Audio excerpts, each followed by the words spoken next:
عليكم ورحمة الله وبركاته. الحمد لله رب العالمين وبه نستعين أما بعد.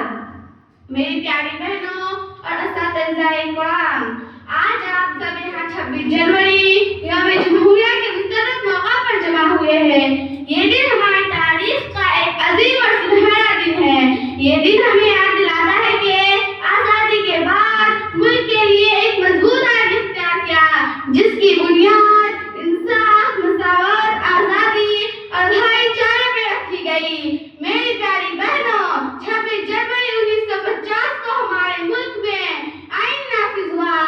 یہ آئین ہمیں بتاتا ہے کہ ہم سب برابر ہیں، چاہے کسی بھی مذہب، ذات یا زبان سے تعلق رکھتے ہیں۔ یہ آئین ہے ہماری پہچان، ہماری شان۔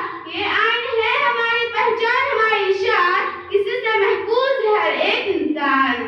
ہمارا آئین ہمیں حقوق دیتا ہے اور ساتھ ہی ساتھ فرائض سکھاتا ہے۔ حقوق کے ساتھ فرائض ادا کرنا یہ ایک اچھے شہری کی پہچان ہے۔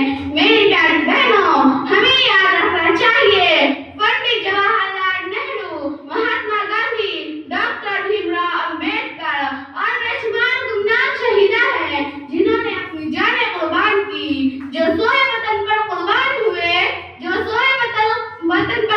ہوئے، وہی اصل میں عظیم انسان ہوئے۔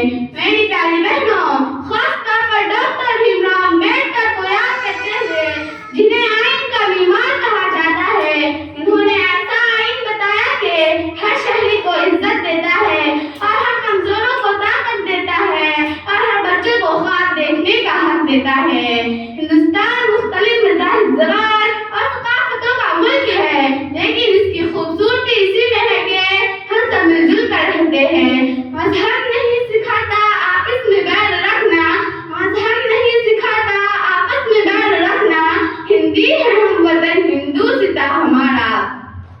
آج دنیا میں ہمیں تنوع اور اتحاد کے نام سے جانی جاتی ہے۔ میری پیاری بہنوں، آج ہم سب طالبہ ہیں، کل کو police officer, doctor, engineer, CO یا ملک کے رہنما بنیں گے۔ اس لیے دل لگا کر پڑھے، محنت کرے، سچ سچ بولے، بڑوں سے پیار، چھوٹوں پہ شفقت کرے۔